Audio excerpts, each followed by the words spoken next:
સહપુત્ર કુંવરજી તથા એમના દીકરા પ્રકાશભાઈ, એમના ઘેરથી સર્વે બીજા ભાઈઓ સર્વે મળી અને દિવસે જે સમાજ સેવા એટલે કે ગતગંગા જે એમને ગાંધિયા કહેતા કે જે એમની પાછળ જે પાણી ઢોળ્યું અને હગવાલા બોલાયા એમને પણ ખૂબ ખૂબ ધન્યવાદ કહેવાય. અને એમાંય પાછું આજે ખોદે એમના નોમ શરણાત્મા આવું એક ભજન રાખી અને હું અહીં સંતોને તેડ્યા. કેમ કે કીધું છે કે જેવો જેવો પગલા સંતના થાય એ જીવન ધન્ય બની. પણ ચારે કે જ્યારે આવું પરમાત્માના નામનું ભજન થાય એમનો તો ખૂબ એમનો સેવાનો લાભ લઈ અને એમને માતાની સેવા ખૂબ કરી છે. કેમ કે અમારે તો અવારનવાર આવવાનું હોય એટલે અમને આનો પુરાવો પડ્યો છે એટલે અમે ખોટું તો કોઈ કેમ કે સેવા કરી છે નથી કરી એવું નથી. એટલે કીધું કે માતા પિતાની સેવા કરવું. ઘણા કે ખરા કે કરશો સેવા તો કંઈ મળશે મેવા ને કે નહીં લેવા કે, પણ કની સેવા કરતા હોય છે કોઈથી કદી અંબાજી કે રણુદા હેરતા જતા હોય પણ ઘર હોમો લમણો કદી ના કરતા હોય તો. એટલે અમારું કહેવાનું કે ઉમરાવાળી જો હજરાહજુર બેઠી છે અને અમને સેવાનું ફળ મળશે તો ડુંગરાવાળી જરૂર કોમ કરશે ને કરશે. એટલે આજ તો સંતોષ પણ ખૂબ એમ કે અમારે વધારે છે. જમદરામ બાપુનો સત્સંગ વધારે મને વાત થઈ ગઈ મારે ભગવતરામ મહારાજે કે અમને આજે સત્સંગનો લાભ લેવાનો છે. એટલે કીધું છે કે ધન મળ્યું પણ ધર્મ ના કર્યું, ધન મળ્યું પણ ધર્મ ના કર્યું, શરીર મળ્યું પણ ના કરી કોઈની સેવા. ભવન ભેગે જો સંતો ના વધારે તો ઠોમ અશુભ ના. ભલે હાથ માનો બંગલો બનાવ્યો હોય પણ મોય સંતોની કે કથા નહીં, કીર્તન નહીં, સંત નહીં, મહેમાન એ ઘેર જમરા ડેરા ડિયા હોજ પડે ને શમશાન જેવું લાગે.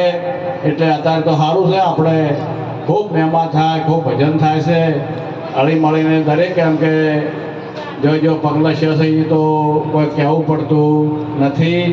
એટલે આજનો જે પ્રોગ્રામ અમારે કુંવરદાસ, કુંવરજી, અમારે રૂપોજી, જેહુજી દરેક અમારે તખોજી સવારના હોવાનું હોય છે.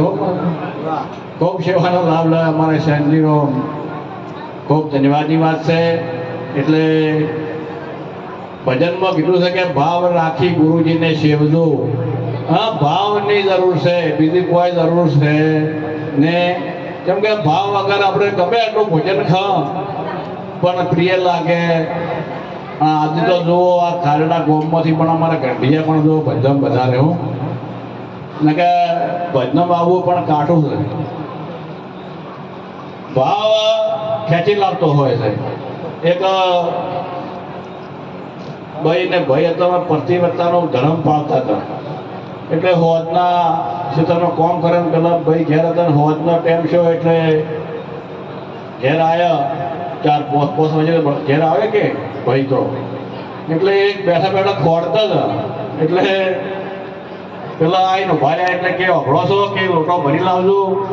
એટલે પેલા ભાઈને હોબેલું મોસું પાડવા પેલા ભાઈને લોટો માગવા. પણ ભગવાનના એવો બોધ રાખ્યો કે હોબેલું અધેર્યું ને લોટો ભરીને આવ્યા એટલે ઘણા ખળાઈ ગયું, પોણે આવ્યું. પણ બાજુમાં એક જ ઓહરી બે ઘર તો હોય કે એટલે બીજા બાજુ વાળા ભાઈ જોઈ રહ્યા કે મારું આ તો કોઈક સમજકાર લાગે છે, કોઈ નવાઈ લાગે છે કે પેલા એના ઘરવાળા કે પોણી માજ્યું અને આ હોબેલું અત્યારે એનું કારણ શું કે હવે પેલા એ તો એને તો વિધિ પટી ગઈ એટલે પેલા એના બાજુવાળાના ઘરવાળા એટલે કે અભળો છો ક્યાં હોય ને પેલું હોબેલું કે અત્યારે હતું કે આપણે કેમ ના રાખી કે શું વાત કરે છે કે શી કીધું હતું કે હું સાચી રીતે ગઈ અને ખોરતા હતા ને એના ઘરવાળો આવ્યા એટલે કે પોણીમાં આવ્યું એટલે હોબલું અધેર રહીને પોણીનો લોટો ભરીને આવ્યો પણ ભોય ના પડ્યું. એટલે પેલા કે આપણે આવું કરશે કે તારે એમ કરો કાલ તમે ક્ષેત્રમાં જો અને કેટલા વાગે કે આવ્યા હતા કે 5 વાગે, આપણે કે હું 5:30 આવ્યો.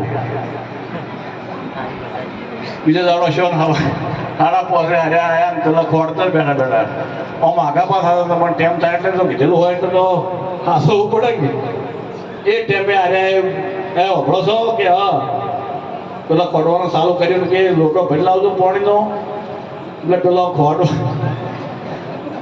કોબેલો ઊંચો ઉપાડ્યું એ વળી તાજે ઊંચા કે કેટલા ઊંચા ગયું છે. હવે પેલું આમ ઠેરાય ખરા પેલો તો પતિ વત્તાનો ધર્મ પાક હતો પણ વાયને ડાયરેક્ટ હવે કદી હોબેલું ના રહે એટલે વાયને ઉપાડવા જાય તો આમ તાજે એટલે સીધો જો આવ્યો તો ઉપર એટલે વાયને 2-3 દોત પડી ગયા. હવે પેલા પાણીએ ના પીવા જાય તરત શું કે કેમ આમ શું કે આપણે કે હવે કે હેડ પેલા ભાઈને પૂછવા જવું પડશે કે તમારે કે ઓસર્યું કે અમારે કેમ ના રહ્યું કે પેલા ભાઈએ પૂછ્યું કે આ તમારે હોબેલું ખરણું કે અમારે કેમ ના કે પણ જો અમારા તો પતિવ્રતાનો ધર્મ કે અમે પાળે છે, કોઈ આજકાલના પાળતા નથી. એટલે કોઈ તરત તમે આજને આજ કે કેટલી મેળ પડે હો. એટલે કહેવાનો અર્થ કે સંતો આપણને રાત દિવસ મહેનત કરી અને સમજાવે છે પણ આપણે હજે અજ્ઞાન અંધારામાં પહેરેલા હોય છે. હવે પછી અંધશ્રદ્ધા ના ગાડી હોય અને કહે અમે ભગત થઈ ગયા, કીધા હાટે કોઈ થવાતું નથી. એ તો સદગુરુ મહારાજના શરણે જઈ અને એમના વચનનું પાલન કરવું પડે. તારે કોઈ કીધું છે કે અમારા મહારાજ ખૂબ કહેતા કે આખા ઘરનો હોય એક રાગ મોક્ષવતીના માનવીને તમે, પણ ઘરમાં કેટલીક પહેલો 2 જણાનો હંપ ના હોય તો 2 ટાયર ઘેર આપણે ગાડી કે બળદગાડું રાખતા હોય એમાં કેટલીક હવા ઓછી હોય તો એ જાય ક્ષેત્ર કે ઘેરે આવે એમ પહેલો હંપ જોઉં છે. ભાઈ ગમે એટલા મહેમાન હાજીને ઘેર આવે પણ ભાઈમાં કેટલીક થોડો ભાવ અલગ હોય તો આમ જ કે આ લઈને મજો. એટલે પેલો ખૂબ રાગ જોશે તો ભજન પાકશે ને કે ભજન કોઈ ગાવાનું ભજન નથી. ભજન આપણામાં શાંતિભાઈ બેહારવું પડશે. ગાય બજાય કે હરી ના મળે, ભજન આપણામાં ના બેહે એટલી ઘણા હું તો એમ પૂછું કે કોઈ જાણો મેળ પડે. કોઈ હોટેલનું ઠેરાવવું હોય તો કોઈક સદગુરુ બહારના સાંજે જઈ અને 2 હાથ અને 3 માથું નમાવવું પડે. એટલે સીધો આપણે સમજવાની જરૂર છે. કેમ કે આપણે માંથી કુરિવાજો કાઢ્યા ના હોય, આવરણમાંથી કાઢ્યા ના હોય અને ખેતરમાં તમે ટ્રેક્ટર લઈ ચડવા દો તો કોઈ દાડો અહીંયા શેર થાય. પણ પહેલું ખેતર ચોખ્ખું આપણું રાખવું પડશે. લખાજી ખેતર ચોખ્ખું ના હોય તો કોઈ દાડો અહીંયા વાવેતર થાય. એટલે એક ભજનમાં કીધું છે અરે કારી લ્યો